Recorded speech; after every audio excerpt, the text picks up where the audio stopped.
그러니까 커피만큼 이러한 요소들도 중요하다는 겁니다. 네, 여러분 안녕하세요. 오늘은 제가 칠판 앞에 오랜만에 섰는데 맛있는 커피를 만들기 위한 방법을 알려드려 보려고 합니다. 근데 어떤 세팅 방법을 설명드리는 게 아니라 다른 부분을 설명을 드려 보려고 해요. 여러분들은 어떤 카페에 갔을 때 딱 커피를 마시고 또는 디저트를 먹었을 때 언제 야 여기 진짜 맛있다 이렇게 생각을 하시나요? 또는 어떤 음식점에 갔을 때 여기 음식 진짜 맛있다 언제 이런 생각을 혹시 하시나요? 뭐 당연히 커피나 음식이 진짜 맛있어야 사람이 맛있게 느끼겠죠.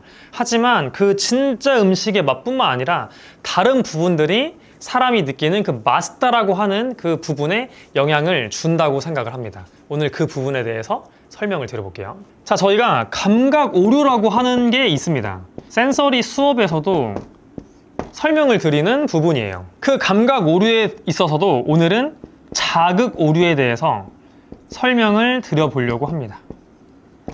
자, 자극 오류라고 하는 것은 쉽게 예로 설명을 드릴게요. 약간 이런 거예요. 여러분들이 똑같은 파스타를 먹는데 하나는 흰색 접시, 하나는 파란색 접시에 담겨져 있습니다. 어떤 파스타가 더 맛있을 것 같으신가요? 보통은 흰색 접시가 더 맛있을 거야 라고 이야기를 합니다. 파란색이 우리가 보통 식욕을 떨어뜨리는 그런 색상이라고 이야기를 하거든요. 이걸 실제 똑같은 접시에 담아서 먹게 한 다음에 같은 파스타라고 설명을 하지 않고 이 맛을 체크하게 해도 비슷한 결과가 나와요. 흰색 접시 파스타가 더 맛있었다 이런 결과들이 나오게 되거든요. 똑같은 파스타였는데, 그러니까 사람은 이 맛이라고 하는 게 결국에는 이 뇌에서 인지를 우리가 하는 거다 보니까, 근데 이 뇌에는 다른 감각들도 같이 연결돼 있고 심리적인 부분들도 영향을 끼치게 돼 있잖아요. 그래서 우리가 진짜 그 식품의 순수한 맛을 그대로 느끼는 게 아니라 다른 시각적인 영향, 청각적인 것, 기타 심리적인 내 기분 이러한 것들이 그 최종적인 맛에 영향을 끼친다는 게 바로 이 자극 오류입니다.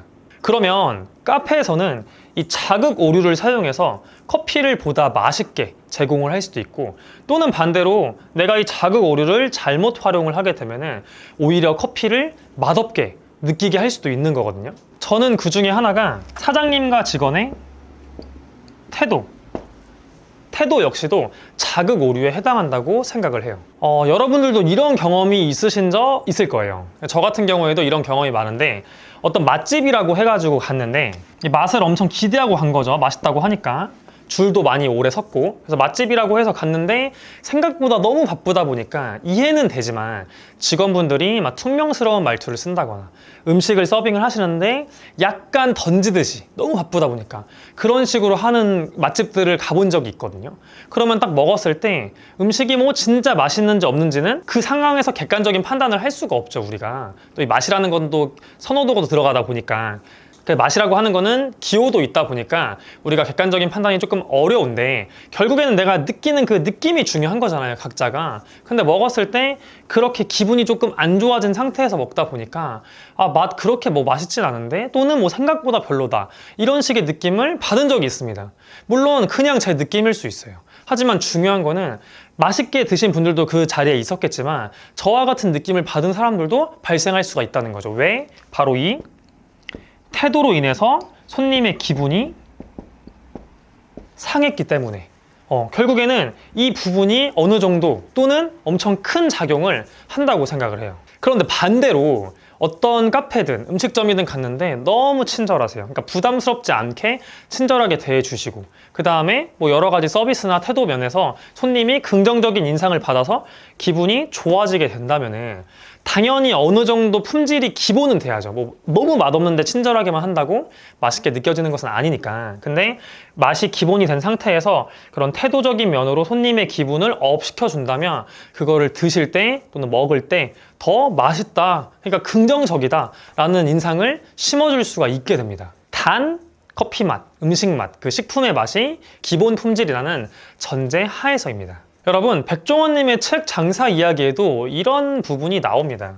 손님이 느끼는 이 전체 맛이라고 하는 것, 최종적인 맛이라고 하는 것은 진짜 음식 맛이 차지하는 게 30%, 그 다음에 기타 외부적인 요소, 뭐 디자인, 인테리어, 뭐 분위기, 뭐 친절, 서비스, 태도 등등등 이런 게 70%를 차지한다라고 하는 구절이 나옵니다. 여기서 오해하시면 안 되는 건 백종원 님도 이걸 정말 강조를 하시는데 이 음식맛 30%가 30%의 노력만 하라는 게 아닙니다. 그러니까 예를 들어서 우리가 어떤 시험으로 따지면 그 시험에 평가할 때 필기가 30%, 실기가 70%라고 하면 필기 30%를 만점 받으려면 필기를 100점 받아야 되잖아요. 똑같은 거예요. 음식 맛을 최대한 품질 높게 해서 100점을 만들면 30점 얻어가는 겁니다. 근데 음식 맛은 좋은데 다 망했어요. 그냥 카페도 지저분하고 너저분하고, 그러니까 노포 느낌의 또 감성이 있는데 또 그런 느낌은 아니에요. 그냥 지저분하고, 그 다음에 서비스도 별로고, 뭐 직원 태도도 불량이고, 위생 상태도 안 좋아 보이고, 이렇게 되면은 여기서 빵점을 막는다. 그러면 전체 점수는 30점밖에 안 된다는 거죠. 진짜 아무리 그 음식이 맛있다고 하더라도. 그런데 음식 맛을 만점 받는 게 어떻게 보면 어렵잖아요. 커피 맛도 마찬가지고, 커피는 전 더 어렵다고 보거든요. 근데 어느 정도 기본 이상을 해서 한 19점 나왔다고 칠게요. 저는 이 정도도 좋다고, 잘했다고 보거든요. 근데 이거를 진짜 만점을 받았어요. 그것도 정말 어렵지만 70점. 그러면 최종 점수는 89점이 나오는 거죠.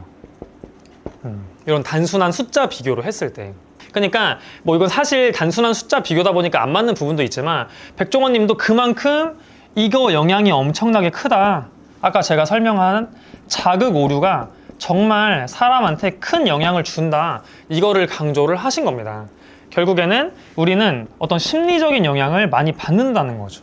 우리가 기계가 아니잖아요. 이 음식이 신맛이 어느 정도, 당도가 어느 정도, 그래서 밸런스가 너무 좋네, 이렇게 판단할 수 있는 우린 기계가 아니다 보니까 기분의 영향, 심리적인 영향을 너무나 많이 받게 되고, 그런 심리 영향에는 이러한 것들이 더 많은 영향을 끼치게 된다. 여러분들이 꼭 이 점을 기억을 해주시면 좋겠습니다.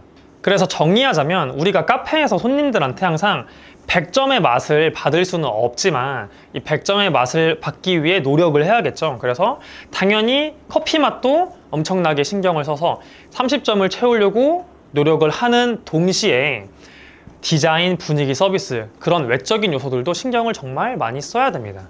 네, 카페를 운영하시는 또는 카페에서 일하시는 이 영상을 보시는 많은 분들 항상 여러분들 저희 영상에서 공부하시는 것처럼 커피 맛을 신경 쓰기 위해서 세팅 열심히 하시는 것도 중요하고, 그리고 오늘 알려드린 이런 외적인 요소들도 한번 신경을 쓰셔가지고 어떻게 하면 손님들께 더 맛있는 커피를 제공할까, 그러니까 손님이 즐길 수 있게 할까, 이런 점들을 많이 고민해 보시고 적극 활용해 보시면 좋겠습니다.